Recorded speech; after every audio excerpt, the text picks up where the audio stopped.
Welcome to Indie Game Reviews, where we take a look at and review indie games on the PC Steam platform in a no-nonsense, zero-filler fashion, without any spoilers. In this video, we will review a first-person murder mystery and detective game called The Return of the Obra Dinn.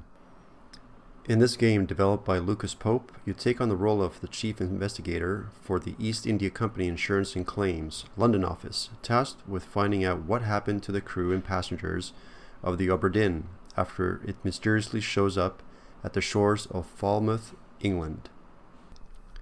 When starting the game, you're immediately taken back down Nostalgia Boulevard, with the graphics, well, at least the monitor color schemes, representing the era of Macintosh, IBM 5151, Zenith, ZVM 1240, Commodore 1084, and IBM 8502 monitors.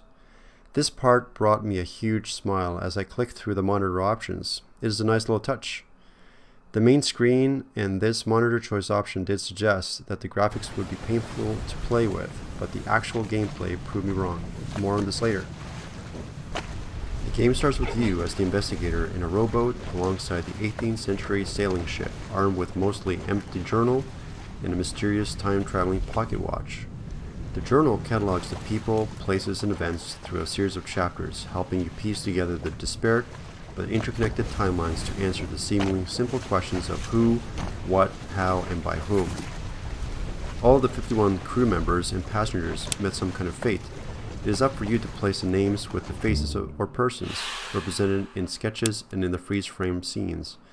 Figure out what happened to them, for example being stabbed or crushed by falling rigging, who was the culprit if a murder occurred, and if they lived, where they ended up. As you look around to get your bearings, you quickly realize that the graphics are drawn in simple monochrome lines, providing a stark, contrasting canvas to explore. Despite the graphics style reminiscent of the Atari Star Wars arcade game, the wireframe modeling of the ship and grayscale characters work strikingly well, the aura and sense of mystery pulling you right in. There's another advantage to the monochrome tone of the game.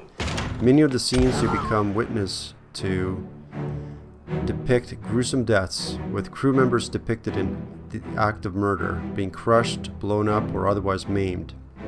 I think the black and white canvas allowed the game developer to visualize the carnage and drama without having to up the rating.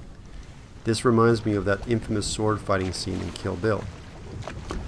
Clues are given via both audio and visual cues, helping you piece together events and people's identities. The journal's crew manifest provides the names, jobs, and nationalities of the cast of characters, each element important as clues are presented. As you come across corpses in various parts of the ship, you use the time-traveling watch to step back in time, to hear and see the scene unfold, but with a twist. You enter the past time, back to the exact time of a specific event or incident, being now able to walk the decks of the ship with the critical scene presented in freeze frame. Right-clicking near a person brings in focus mode, where the person in the scene is also shown in the journal sketches or photo stills of the day.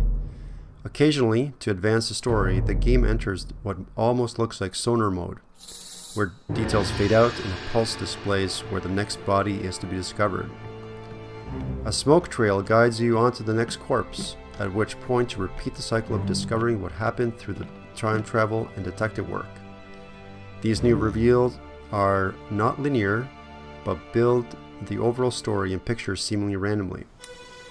However, you quickly realize that you are following leads left by the characters and their interactions aboard ship, weaving together the story through these relationships, mostly hostile or tragic, are introduced and added to the mix.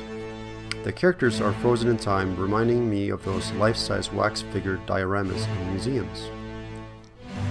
The short audio clips presented before cutting to the actual scene are fantastic, depicting the drama with great voice acting and disturbing sounds adding to the immersive story.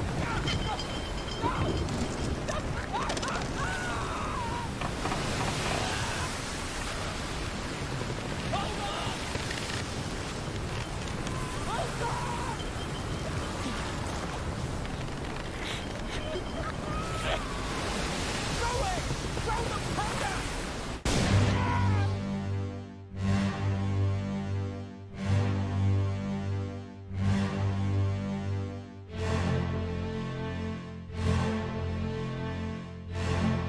As the scene presents itself, you can hear the voices, imagine the action thanks to the sound design. As you walk through the ship, the ambient sounds also create a layer of immersion, with the flapping of rigged sails, the flapping of the waves against the hull of the ship, the creaking of the rigging and equipment. The sounds change as you enter the ship as well, and go further into the holds. You can almost feel the claustrophobic and cramped conditions the crew lived in, as the outside sounds become muted and the creaking of the timber becomes more evident. The game does lead the player into certain dead ends, not certain how to advance, as stated earlier. The characters are inserted into the current timeline as corpses only once a certain specific area, often indicated by a buzzing of swarm flies, is discovered and interacted with. The non-linear progression of the story and the search and confirmation of clues associated with specific people does require doubling back onto previously examined scenes quite regularly, and the next steps are not always obvious. In many instances, a small clue is what keeps you from moving on to the next segment.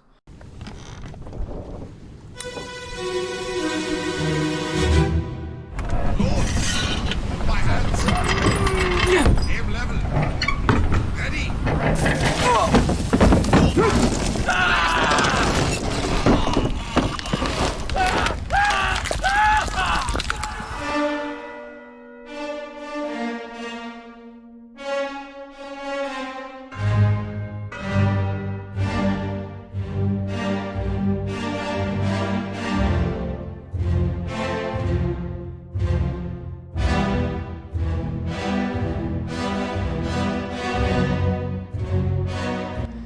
Overall, Return of the Obra Dinn is a fantastic indie game for those who enjoy a good murder mystery in the style of Clue, with a complex and diverse cast of characters. The presentation is unique, with the love of the nostalgic quite evident, and the investigation of the scenes through the series of 3D freeze-framed action sequences, tied to excellent voice acting and sound design, provides a compelling level of immersion into a world several hundred years removed. Be sure to make this part of your Steam wishlist or game collection. Hopefully this review was informative and helpful in your decision making to either buy or steer away from this game. Please like, subscribe, comment, and share. Thanks for watching. Until next time, bye-bye.